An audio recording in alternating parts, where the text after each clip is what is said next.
साथियों, इस प्रबोधन सत्र में आप लोगों ने हमें यहाँ आमंत्रित किया और बात रखने का अवसर दिया, इसके लिए धन्यवाद। इस देश में जो लड़ाई है वो लड़ाई मूल निवासी बनाम विदेशियों की लड़ाई है। और हम जो मूल निवासी समाज की बात करते हैं वो इस देश के एसटी, एससी, ओबीसी और जो धर्म परिवर्तित माइनॉरिटी के लोग हैं, मुस्लिम, सिख, ईसाई, लिंगायत, जैन और बुद्धिस्ट, इन सारे लोगों का डीएनए की यदि हम बात करें, बाय डीएनए हम भारत के मूल निवासी हैं। और ये बात केवल हम ही लोग नहीं बोल रहे हैं, अमेरिका के डीएनए एक्सपर्ट साइंटिस्ट का कहना है, माइकल बामसाद का कहना है। अकेले माइकल बामसाद ने ही ऐसा रिसर्च नहीं किया था, उनके साथ में अन्य देशों के 40 डीएनए एक्सपर्ट साइंटिस्ट लोगों ने भारत के संदर्भ में जब रिसर्च किया तो ये पाया कि एसटी, एससी, ओबीसी, धर्म परिवर्तित जो कन्वर्टेड माइनॉरिटी के लोग हैं, ये सब भारत के एक ही परिवार के लोग हैं जिनका डीएनए समान है। और जो ब्राह्मण लोग हैं वो भारत का विदेशी है जिसका डीएनए इजरायली है, यहूदी है, काला सागर से मैच करता है, यूरेशिया से मैच करता है। और उन्हीं लोगों की आज राजपाट देश के अंदर बनी हुई है। अब भारत के संविधान की अगर हम बात करें तो भारत के संविधान के प्रियम्बल में ये लिखा हुआ है, India that is Bharat, India that is Bharat. India है जो भारत है, इंडिया ही है जो भारत है। कहीं पे भी किसी प्रकार का हिंदुस्तान का कहीं कोई जिक्र नहीं है। और आज हमारे साथी लोग जो हिंदुस्तान का नाम लेते हैं, कहीं ना कहीं ब्राह्मणों के हिंदू राष्ट्र बनाने का समर्थन करते हैं। तो अगर हम लोग इस देश में समता, भाईचारा, न्याय स्थापित करने की लड़ाई लड़ रहे हैं तो हमें अपने टर्मिनोलॉजी पर विशेष ध्यान रखना होगा। हिंदुस्तान ब्राह्मण लोग जिक्र करते हैं और हिंदुस्तान कहने से उनका जन समर्थन तैयार होता है। हम किसकी खुशी में हिंदुस्तान बोल रहे हैं? और सबसे बड़ी बात है कि भारत के संविधान में कहीं हिंदुस्तान नाम का शब्द का जिक्र है ही नहीं, तो फिर हम लोग क्यों बोलते हैं? उसके बाद साथी अगला जो शब्द है वो है, हम लोग आम भाषा में बोलते हैं दलित, आदिवासी। जब कॉन्स्टिट्यूशन में हमें शेड्यूल कास्ट और शेड्यूल ट्राइब का नाम दिया हुआ है तो फिर हम दलित जैसे शब्दों का क्यों प्रयोग में लाएंगे? आखिर इन शब्दों का जो जनक है, जो जननी है, वो ब्राह्मण लोग हैं। और ब्राह्मण लोग ही ऐसे शब्द को पैदा करते हैं जिसके बोलने से ही मन में घृणा भाव पैदा होती है। दलित लोग हैं, दबे कुचले लोग हैं। तो हमें शेड्यूल कास्ट और शेड्यूल ट्राइब की बात करनी चाहिए। और हम जो मूल निवासी लोग की बात करते हैं तो हमें समानता, भाईचारा, न्याय की तलाश में हम लोगों ने ब्राह्मण धर्म को लात मार करके कुछ हमारे साथी मुस्लिम बन गए, कुछ सिख बन गए, कुछ ईसाई बन गए, कुछ बुद्धिस्ट बन गए, कुछ जैन बन गए, कुछ लिंगायत बन गए। बीमारी तो उसके पेड़ में है। उस पेड़ में ना समानता नाम का कहीं कोई शब्द है, ना भाईचारा नाम का कहीं कोई शब्द है, ना न्याय नाम का कोई शब्द है। तो इन चीजों के चलते हमारे लोगों ने लात मारा और हम लोग जहां जहां हमें मान सम्मान स्वाभिमान की जिंदगी मिली, हम अपनी स्वेच्छा से जो है सो मुस्लिम बने, सिख बने, ईसाई बने, लिंगायत बने, जैन बने, बुद्धिस्ट बने।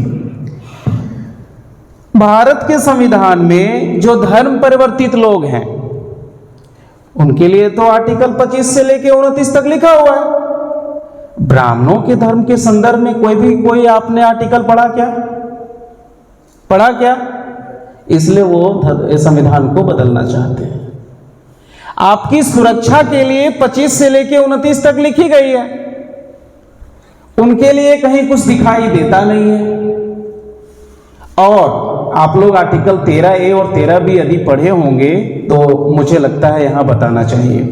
13A ये कहता है कि 1950 में जब भारत गणतंत्र हुआ, 26 जनवरी 1950 को, 26 जनवरी 1950 के पहले देश में जितने भी कानून, विषमतावादी कानून थे, इंसान के बीच नफरत भेदभाव पैदा करते थे, उन सारे कानून की मान्यता शून्य की जाती है, आर्टिकल 13A। और 13B ये कहता है कि भविष्य में किसी को भी ऐसा कानून बनाने का कोई अधिकार नहीं दिया जाता है।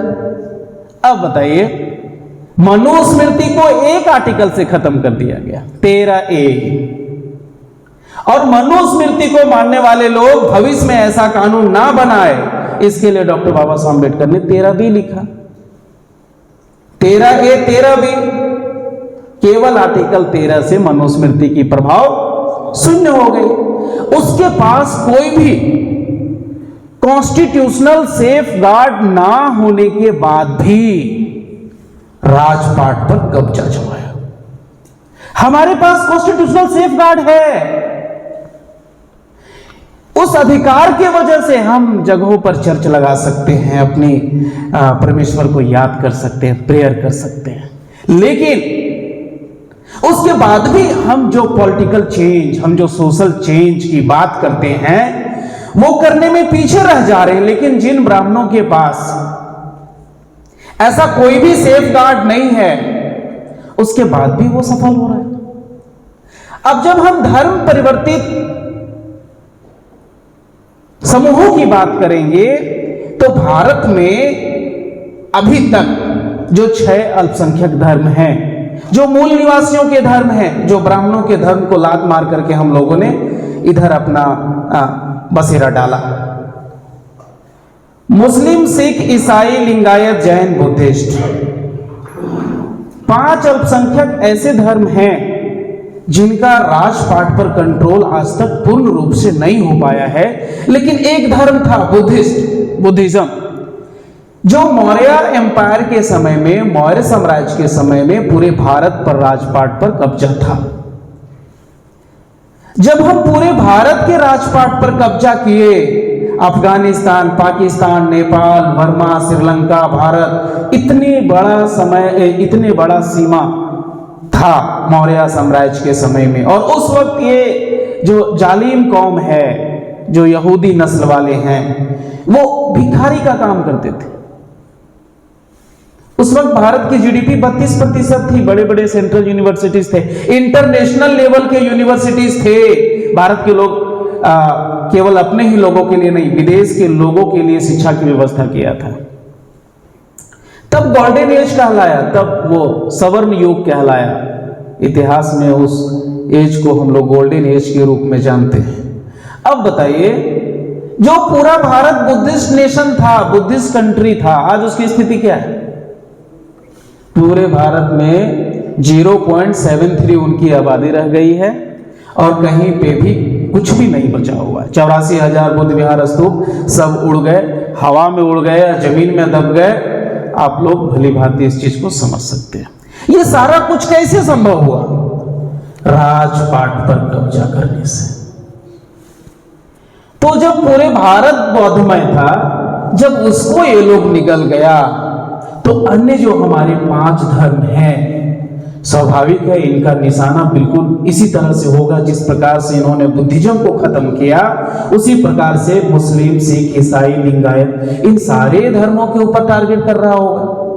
कॉमन माइंडसेट हम लोग समझ सकते हैं ना? क्यों? क्योंकि हमारे यहां समता है, भाईचारा है, न्याय है, अभिव्यक्ति की आजादी है। उसके पास तो कुछ भी नहीं है। तो वो खत्म कर रहे हैं। क्यों खत्म कर रहे हैं? वो हिंदू राष्ट्र चाहते हैं, वो हिंदू राष्ट्र चाहते हैं। वो कहते हिंदू राष्ट्र है, लाना ब्राह्मण राष्ट्र चाहते हैं। और ब्राह्मण राष्ट्र में जो सबसे बड़ी बाधक है वो क्या है? आप लोग, इंटेलेक्चुअल वर्क। संसार के अंदर कोई भी क्रांति होती है, चाहे आप रशियन रिवॉल्यूशन ले लीजिए, चाहे आप फ्रेंच रिवॉल्यूशन ले लीजिए, कोई भी क्रांति, और भारत में भी यदि क्रांति हो जाती है आप ही के ही समर्थन से होगा। और विदेशों में भी जितनी क्रांति हुई है वो क्रांति उस देश के बुद्धिजीवी वर्ग का समर्थन लिए बगैर नहीं हो सकता। जितनी क्रांति हुई है बुद्धिजीवी वर्ग का समर्थन लेना पड़ा है। आप नहीं मानेंगे, मैं आपकी ब्राह्मण राष्ट्र की एजेंडे को नहीं मानता। केवल आप ही नहीं, इस्लाम को मानने वाले लोग भी नकार देंगे, सिरे से खारिज करेंगे। मुस्लिम, सिख, ईसाई, लिंगायत, जैन सारे लोग खारिज करेंगे। क्यों? क्योंकि हम आर्थिक, सामाजिक, शैक्षणिक रूप से सशक्त हो चुके हैं। और जो लोग ब्राह्मण के साथ आज भी है, क्या वो सामाजिक, शैक्षणिक, आर्थिक रूप से सशक्त हो पाया है? बोलिए, हो पाया है? नहीं हो पाया है। उनको उनसे खतरा नहीं है। खतरा किनसे है? जो उनको लात मार करके अपना प्लेटफॉर्म बनाया। हम किसी भी प्रकार का गुलामी उसके साथ नहीं करते हैं। जो अन्य अल्पसंख्यक धर्म के लोग हैं वो ब्राह्मणों के साथ कोई तालमेल नहीं, लेकिन माइक्रो लेवल पर आपको समझना पड़ेगा। कंट्रोल करने के लिए वो दुश्मन लोग का आदमी हर जगह घुसपैठ किया हुआ है, जो अपनी नीति को फैला सके, लागू कर सके। तो ये वर्तमान की समस्या है। अब कैसे निपटा जाए? अगर आप एक मसीह की विचार पर काम करने वाले साथी हैं तो अब आपको क्या करना चाहिए? समस्या तो हो गया। हमारे एका जी बता रहे थे ना बाटा की कंपनी, तो बाटा तो चेकोस्लोवाकिया का मामला था। वो कंपनी चेकोस्लोवाकिया देश की है। भारत में जियो की शुरुआत कैसे हुई? उतना दूर क्यों जा रहे? 10 साल पहले जाइए ना, मुफ्त में डाटा दिए ना, राज किए ना, आज सारी संपत्ति वो कब्जा कर रहे हैं ना। तो वो उनकी राज है, उनकी नीति है। हमारी नीति क्या है और हम लोगों को क्या करना चाहिए? संसार में 3 तरह के लोग होते हैं साथी। एक वो जो इंसान के बारे में चर्चा करते हैं, दूसरा जो समस्या के बारे में चर्चा करते हैं, तीसरा जो विचारों को जन्म देते हैं। वो जहरीली विचारधारा को एक विचारधारा ही खत्म करेगी। जो आरएसएस की विचारधारा है, जो बदमाशों की विचारधारा है, यहूदियों की विचारधारा है, ब्राह्मणों की विचारधारा है, उस विचारधारा को कौन खत्म करेगा? समतावादी विचारधारा। और समतावादी विचारधारा कहां है? इस्लाम में है, सिख में है, ईसाई में, लिंगायत में है, जैन में है, बुद्धिस्ट में है। हम अपनी विचारधारा अगर अपने लोगों में फैला दें, समस्या पैदा हो जाएगी उनको लिए। तो हमने विचारों की पूजा नहीं की, हमने बस खाना पूर्ति कह सकते हैं आप, हमने किया है। बस विचारों की प्रचार प्रसार निरंतर होना चाहिए। ये जो जहरीली विचारधारा है, उस विचारधारा को फैलाने वाले उन्होंने सारा का सारा बुद्धा की नीति को फॉलो किया। एक राजा का बेटा संघर्ष किया, निकल गया और पूरे देश, पूरे विदेशों में परिवर्तन का पाठ पढ़ाया। हम लोगों ने उस चीज को बहुत कम समझा, ब्राह्मणों ने ज्यादा समझा। और उसी तर्ज पर उसने पूर्णकालीन कार्यकर्ता का निर्माण किया। दवाई, सिंचाई, गाड़ी घोड़े की व्यवस्था दुश्मनों ने उसके लिए किए और उसके लड़के दिन रात ब्राह्मण अपनी एजेंडे पर प्रचार प्रसार किया। उसका मकसद आज सामने है, हमारा मकसद हमारे पास है। तो इसके लिए हमें भी मानसिक रूप से तैयार होना पड़ेगा। घर बार छोड़ना अगर पड़ता है तो छोड़िए, समाज को जगाएंगे, जोड़ेंगे, तब जाकर के परिवर्तन होगा। और इस दिशा में आज के समय में वामसे भारत मुक्ति मोर्चा संगठन बहुत तेज गति से काम कर रही है। मैं भी एक प्रचारक हूं, इसलिए मैं आपके बीच ये बात रखा। साथियों, राष्ट्रीय क्रिश्चियन मोर्चा, हजारों संगठन होंगे, क्रिश्चियन कम्युनिटी के लिए हजारों संगठन होंगे, लेकिन राष्ट्रीय क्रिश्चियन मोर्चा विशेष क्यों है, खास क्यों है? इसका कंट्रोल आपके पास है। सबसे बड़ी जो बात है, राष्ट्रीय क्रिश्चियन मोर्चा को कैसे फैलाना है, किन लोगों को फैलाना चाहिए, किनसे साथ सहयोग लेना चाहिए, यह सारा प्लानिंग करने का पावर किनके पास है? आपके पास है, आदरणीय अरविंद कच्छप सर के पास है। अभी ये राष्ट्रीय संयोजक हैं, आने वाला समय में राष्ट्रीय अध्यक्ष भी होंगे, एकदम होंगे। जिस दिन हम पूरे देश में नेटवर्क खड़ा कर लिए, वो राष्ट्रीय अध्यक्ष ही होंगे। क्योंकि जब तक बॉडी नहीं बनती है, हम लोग राष्ट्रीय संयोजक बोलते हैं, बॉडी बन जाने के बाद उसको राष्ट्रीय अध्यक्ष कहा जाता है। तो आने वाले समय में हमारे राष्ट्रीय अध्यक्ष हैं, इसमें कोई किंतु परंतु नहीं है। तो प्लानिंग अपनी होनी चाहिए, पॉलिसी अपनी होनी चाहिए, कार्यकर्ता अपने होने चाहिए, साधन संसाधन अपना होना चाहिए। यदि ये सारा कुछ अपना है तो संगठन अपना है। आरएसएस का भी है क्रिश्चियन विंग, आरएसएस का बुद्धिस्ट विंग भी है। पैसा किसका? दुश्मनों का। लोग हमारे, विचारधारा दुश्मन का। राष्ट्रीय क्रिश्चियन मोर्चा, लोग हमारे, विचारधारा हमारे, साधन संसाधन भी हमारे, इसलिए संगठन हमारा हुआ। आरएसएस वाले क्या करते हैं? वो टारगेट देते हैं, आपको इतने लोगों को पास जाना है, इन लोगों के पास जाना है। आपको जाने के क्रम में जो भी पैसे की जरूरत पड़ेगी, जो साधन संसाधन की जरूरत पड़ेगी, कौन देगा?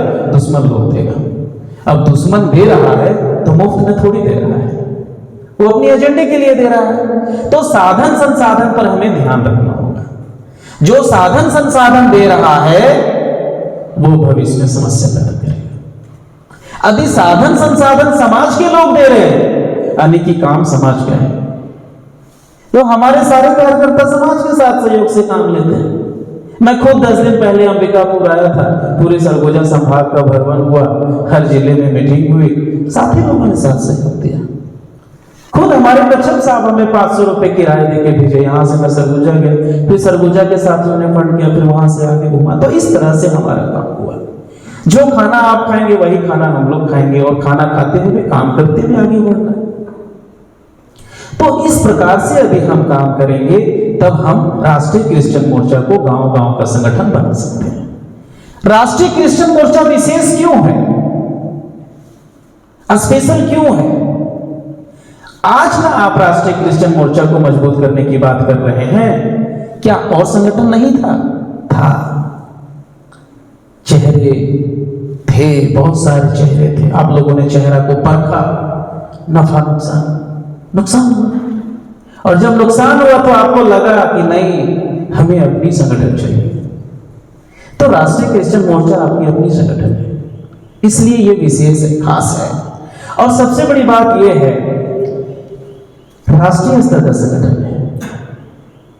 राष्ट्रीय स्तर के लोग आपको मदद करेंगे। यह मसावाद को मानने वाले की लड़ाई है, इक्वलिटी, लिबर्टी, फ्रैटर्निटी, जस्टिस को मानने वाली लड़ाई हमारी है। तो इसमें जो मुस्लिम लोग हैं, क्रिश्चियनिटी को फॉलो करने के अलावे जो मुस्लिम है, लिंगायत है, जैन है, बुद्धिस्ट है, ये सारे लोग आपको मदद करेंगे।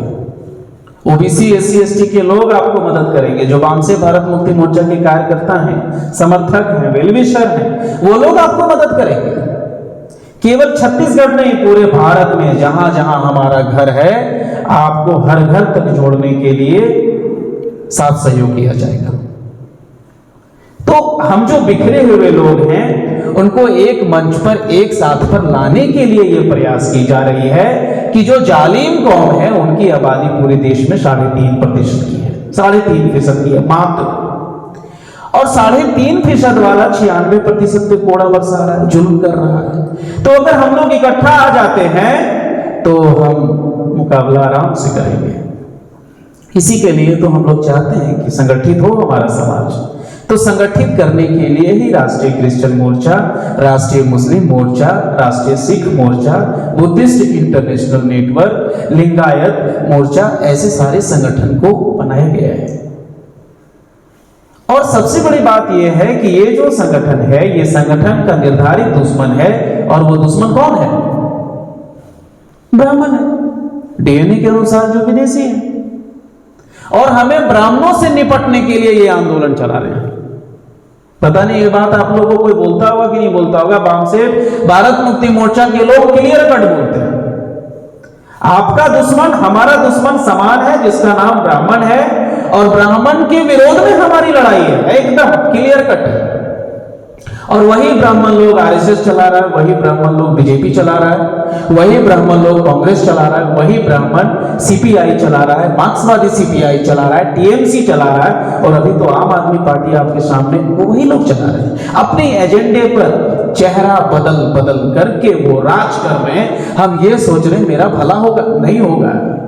आपको जब तक अपनी लड़ाई मजबूत नहीं करते हैं तब तक आपका कोई भला होने वाला नहीं है। इसलिए हम लोग राष्ट्रव्यापी जन आंदोलन की दिशा में बढ़ रहे हैं, जिसमें राष्ट्रीय क्रिश्चियन मोर्चा एक घटक दल है, सामाजिक संगठन है। तो हम लोग ये चाहते हैं कि सामाजिक रूप से जो समाज एक होता है वो राजपाट पे भी राज करता है। बिखरा हुआ समाज राजपाट पर कब्जा नहीं कर सकता। तो सबसे पहले हमें एकता कायम करना होगा, संगठित करना होगा अपने समाज को। और जिस दिन हम संगठित हो जाएंगे, सारा का सारा आगे का दरवाजा खुल जाएगा और हम लोग जरूर सफल होंगे जिस चीज के लिए काम कर रहे हैं। तो ये हमारे पास है, मकसद है।